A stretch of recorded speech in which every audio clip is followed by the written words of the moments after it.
on, guys? Welcome back to the channel. If this is your first time, welcome to the channel.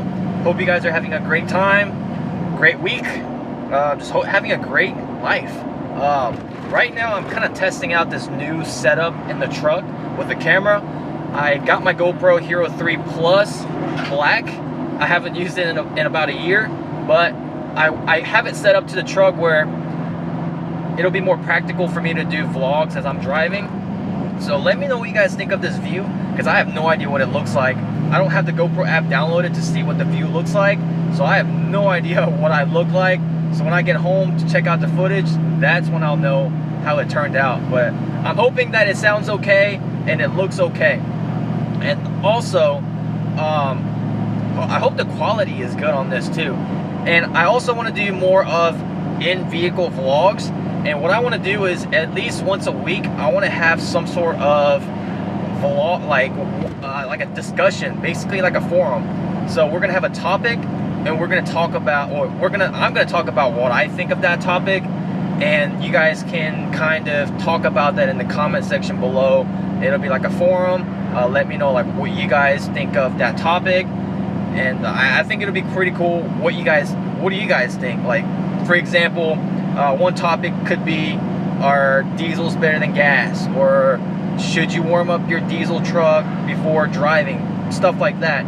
That's kind of an idea of what I want to do for once a week, like a discussion, and I'll do it in my truck as I'm driving. And so let's go head over to the main topic of this video, and that is how I acquired sponsorships. How did I get sponsorships with my white truck and this truck? Before I dive into the topic of how I got sponsorships, you do have to track back to how I got started. I initially started with Instagram. I started Instagram like 4 or 5 years ago. This is when I had the 2005 GMC Sierra 1500. It was bone stock. I had created the Instagram account after buying that truck because I just wanted to document everything. And I've always had YouTube channels in the past. I've had a soccer channel, I've had a prank channel that actually did pretty well, but I kind of lost interest, and I never really pursued any of those accounts. Soccer one, looking back, it had great potential because we were at a point where we already made the initial $100, and I mean, that's the hardest part. And we were racking up subs, but back then we had no idea. It took us like 3 months to make $100. And me and my friend were like, oh man, it's gonna take 3 months to make $100 every time. No, we were growing our following, so we could have been making like $100 a week if we kept up. But we had no idea. We just didn't think it was worth it because all the editing, filming, and making time, and me playing soccer like all year round, it was kind of hard to make that time. And once I went off to college to play soccer, we just kind of quit pursuing it. But anyway, I've always had YouTube channels. And so this YouTube channel that you're watching right now, initially it was a YouTube channel with me and this girl that I was dating like 4 years ago, and it was about me having a bucket list, or us having a bucket list, and we were crossing one off the list every week. And then, spoiler alert, we didn't work out. I kind of transformed this page into posting modifications of my 1500 every once in a while. And back then I didn't post any, like, it wasn't a vlog, it was just me putting videos of my 1500 transforming, mainly because I really didn't want to put my face on the internet. I didn't want people to see me, know who I was, or just, I don't know. I get a lot of weird looks too because I'm Asian, or I'm Korean to be specific, and I drive a lifted truck. And I knew a lot of people were just gonna give me crap for that. So I was like, I don't want people talking crap about me on the internet. It's just weird. But I was like, you know what, whatever, let's do it. I don't care what other people think. So I started doing it, and here we are. So like I said, I initially started with Instagram, and I did not link my Instagram with YouTube at all. So like, people didn't know that I had a YouTube channel with my Instagram.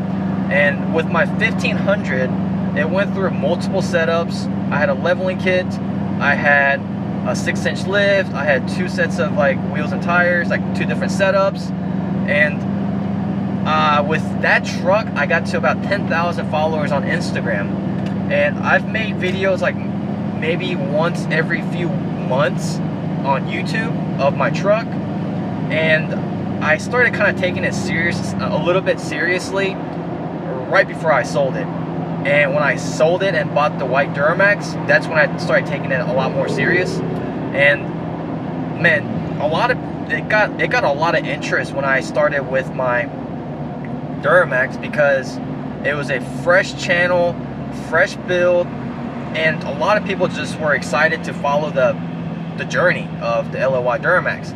And my videos back then weren't as, I guess, fun as I post now, because I do a lot more vlog related. I do a lot more vlog style videos. But back then, it was just, first video was like picking up the Duramax. Second video was like removing the bug deflector and pinstripes. Third one was like demolding. Fourth one was like steps, like basic stuff. But a lot of people liked it because you could see the changes like every video. If I do that now, I don't think a lot of y'all would be interested, because y'all want me to do bigger stuff, and I've kind of set a higher expectation for most of the followers. But when I did it with my LOY, that's how I gained a lot of subscribers in the beginning. So that's kind of the background of how I got started. And I do want to tell you guys, so we're going to start diving into the sponsorship part. I do want to give you heads up now that I did not get any sponsorships until like 2 years into having, or about a year and a half into owning my LOY Duramax. I believe I had like 15,000 subscribers by then. I did have light bar companies that reach out to me, and I would do reviews here and there, which if you have a YouTube channel or Instagram channel and people offer you light bars and whatnot to do reviews, I would highly suggest you take it, just because it's content, that's more content that you can put out. And believe it or not, installation videos will help people out. Just like whenever I did light bar installation on my 1500, my LOY, with my 1500, I had no idea what I was doing, but I figured it out. And apparently that helped out a lot of people. So that's how you get subscribers and followers too. And and like, because, you know, oh shit, I gotta go get some drink. We'll resume this video in a second.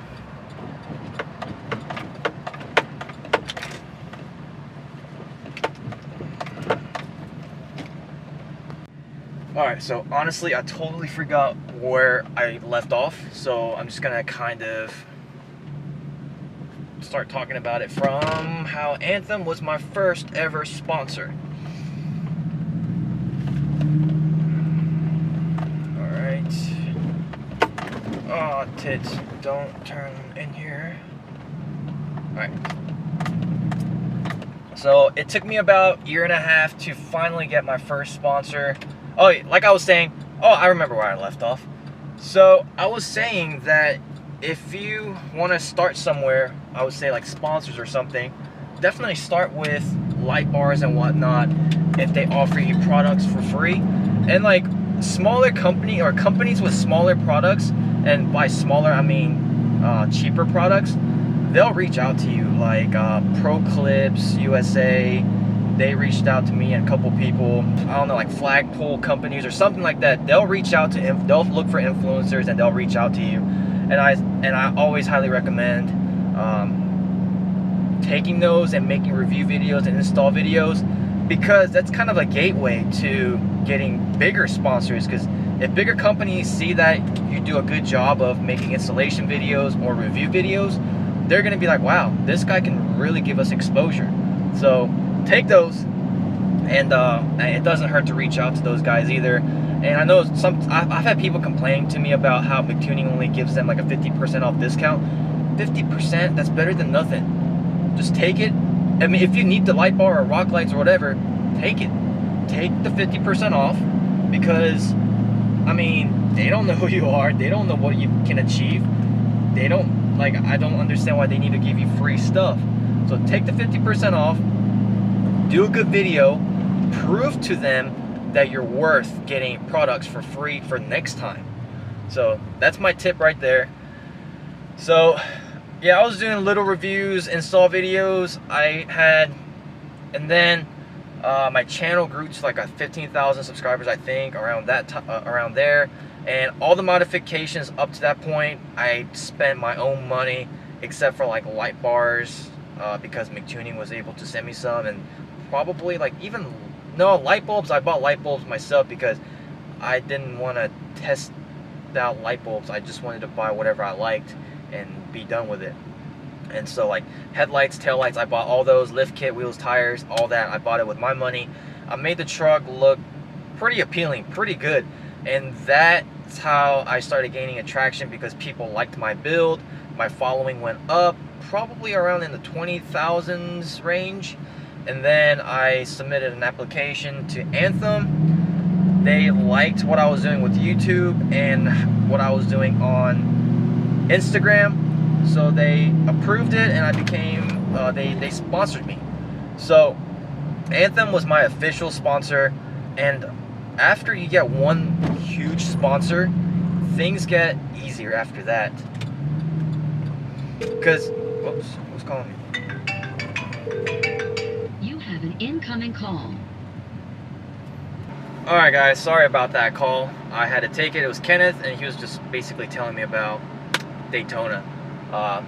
With that being said, I totally forgot where I was again. Gosh, I'm just all over the place right now.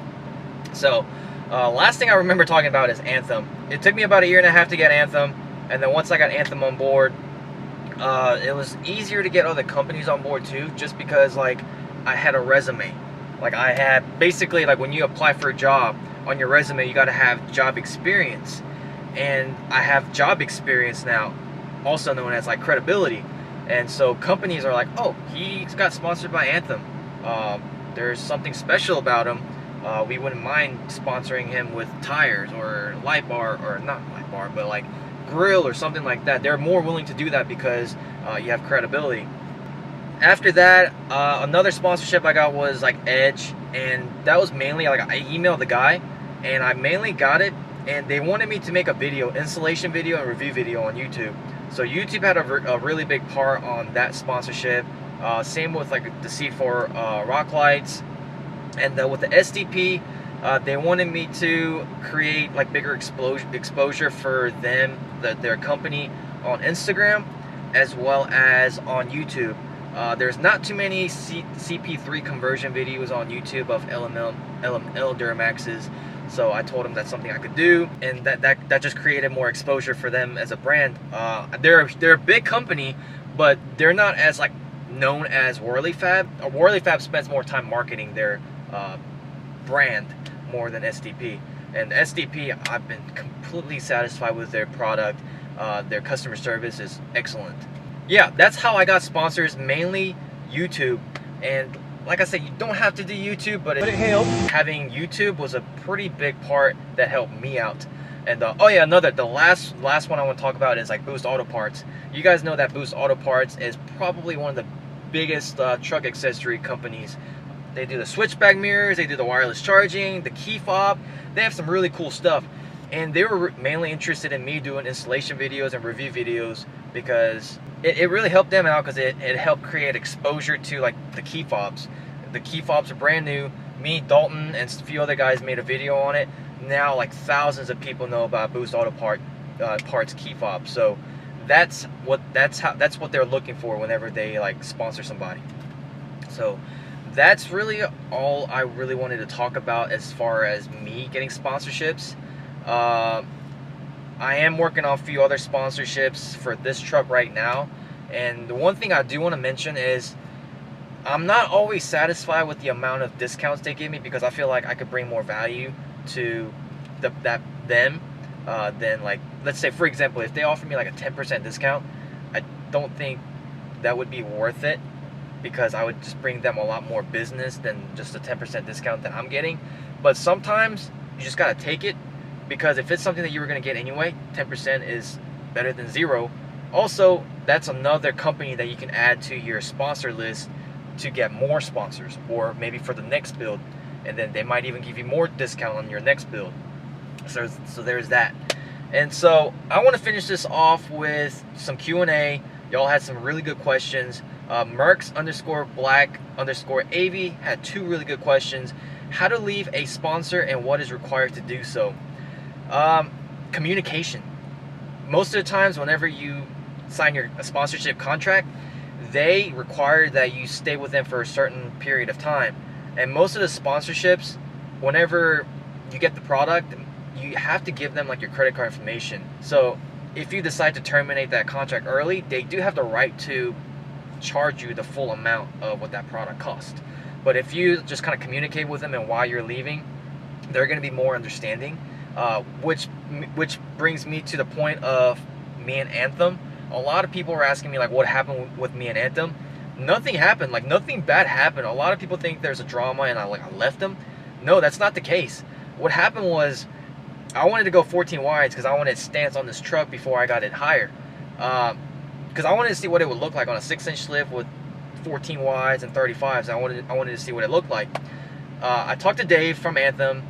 They didn't have any 14 wides in stock, and I was like, all right, maybe I could wait, but I don't want to go through 2 sets of tires. That would be kind of like wasting money, because I knew I was going to go higher. I knew I wanted to go 9 inches, so I would do 35s with this setup, but once I got 9 inches, I would do 37s, and I didn't want to go through 2 different sets of tires. That would just be that wouldn't be very practical, like financially, because you know, selling used tires is hard, and you would lose so much money. And luckily, like, Mark was selling these 22x14 Hostile Gauntlets I have with the Nitto 375s. They scrub. They are a little bit too big for this setup, but it works. And I knew that once I lifted up to 9 inches, it wouldn't look bad at all. So it just made more sense financially, because once I would be spending like $3,000 getting this truck lifted to like a 9-inch kit after powder coating and all that and upgrading all the front end. I would be spending $3,000 to $4,000, and on top of that, buying new wheels and tires right after.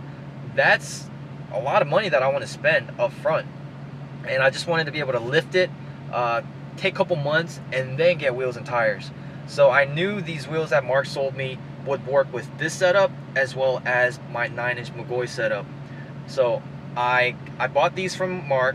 I sold the 22x12 Anthems, and I basically got my money back. So now I do have money to put towards new wheels and tires after I lift it.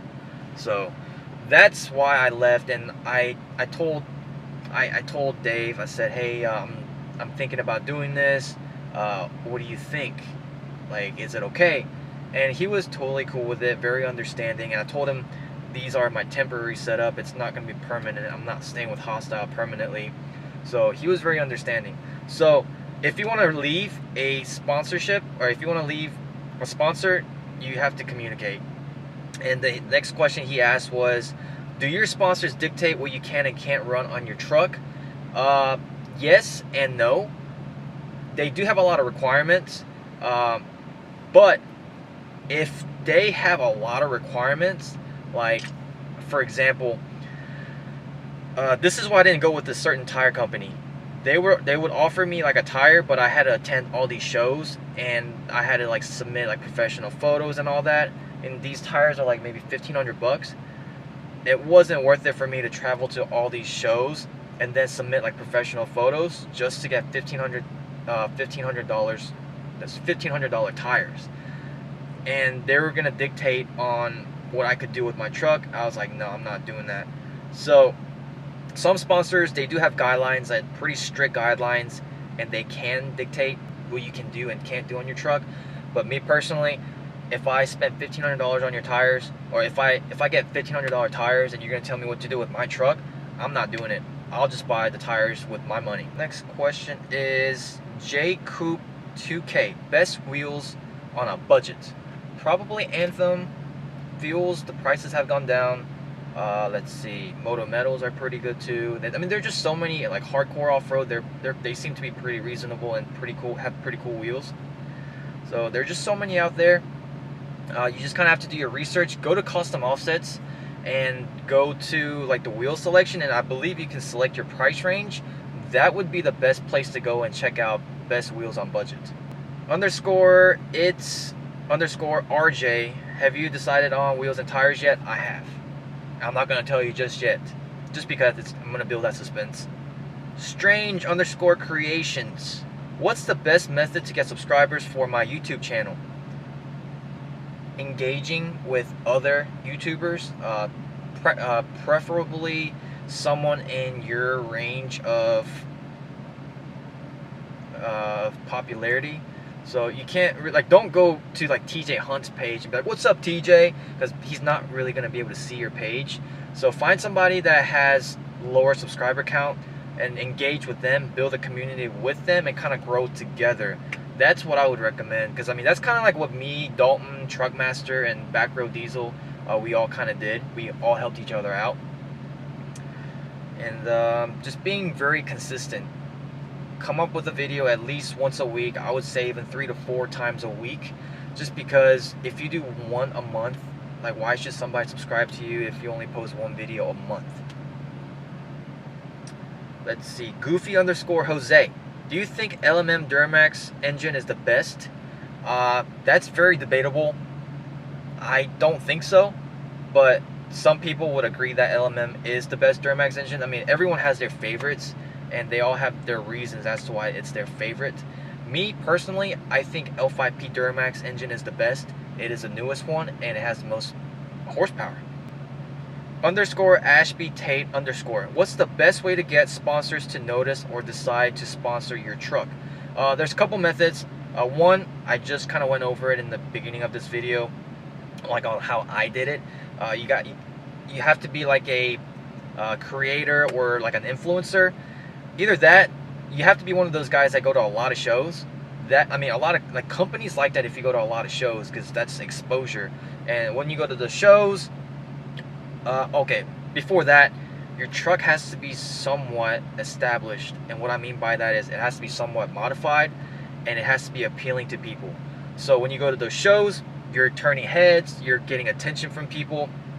Then you're sponsored. Then companies will kind of notice you, and they'll kind of reach out to you and be like, hey, you have a really cool truck. We'd like to offer you our off-road bumper at like maybe 15% off discount if you put them on and go to these shows. So that's what I would recommend. Landon underscore Waitley, how do you feel about sponsors, and how do you get yourself, how do you yourself benefit from them? I like sponsors because I like making these videos, creating content for you guys, and you benefit from sponsors because you get discounts, and you make connections with them, and they can kind of hook you up with another sponsor. So you would definitely benefit by building connections and discounts. Paul Bove underscore 18 says bulletproof 6.0 or tune 7.3. As long as I didn't have to pay for bulletproofing the 6.0, I'd take the 6.0 any day. And then the last one, I'm not even gonna, Nonchalant 6.0. Nonchalant 6.0 says, how do you get sponsors for a truck meet? What I would recommend is, if you're like a small page, let's say, I would reach out to as many companies as possible and ask them what they're willing to do. But first things first, try to establish like an official truck meet yourself. Maybe host one and get 50 trucks the first time, and then the next one, after that initial truck meet, you can start reaching out to like 100 different companies. Like, you got to put in the work. Reach out to as many people as possible, and if you reach out to 100 people, you might get like maybe 2 people who are willing to sponsor you. And it's not like they're gonna throw money out there. They're probably gonna like offer you something. And once you get 2 sponsors and have a truck meet, let's say next time you get 2 sponsors and have 100 trucks come, then you just keep going. You reach out to other companies and say, hey, I had my last truck meet, I had 100 trucks and 2 vendors or whatever. Do you want to be part of it? And then the next one, you'll have 200 trucks with 5 vendors. You just keep going like that. And that's what I would recommend. Personally, like, this is my second time hosting a truck meet as well. I don't know how much advice I can give you, but that's basically what I'm doing with my truck meets. I'm kind of starting small, building my rapport, building my credibility, and then start asking more vendors to come in and make it bigger and bigger and bigger. So this sick year truck meet is going to be huge. I can already tell. We have food, drinks, and vendors coming in. Golden Motors, they're bringing their vehicles. It's going to be an amazing time. The link will be in the description below. One thing I do want to say is $10 to get entered for the show. We do have trophies. We do have different categories. If you pay $30, it's VIP. You get goodies, a t-shirt, like a truck meet t-shirt. So $30 for VIP, I would say that's worth it. And then that $10 and $30, that's the price for online registration. If you wish to pay on that day, it'll be $5 more, so it'll be $15 and $35. So register now. If you don't want to pay, you can still come. You just have to pay. You just have to park in the back where the free parking is. But if you wanted to be part of the show, like get entered to get trophies and to get judged, you do have to pay $10. And mainly we're charging people because we don't want random people just coming in, causing trouble and then leaving. We want it to be pretty civilized and pretty, I would say, pretty official. So that's why we're charging people. We're just kind of weeding out all the unnecessary people. All right, that was a lot of talking. I hope you guys enjoyed it. I hope all of this made sense. I hope this helped you guys out. So if this helped you out and you liked it, leave a thumbs up for me. I would really appreciate that. And make sure to hit that subscribe button. Also, like I said, check out the truck meet. Link is in the description. And stay tuned for the lift of this truck. We'll have it pretty soon, probably in the next 2 weeks. But I'll probably bring some other content for you between then. But I'll see you guys next time. Thank you guys so much for your support. Peace.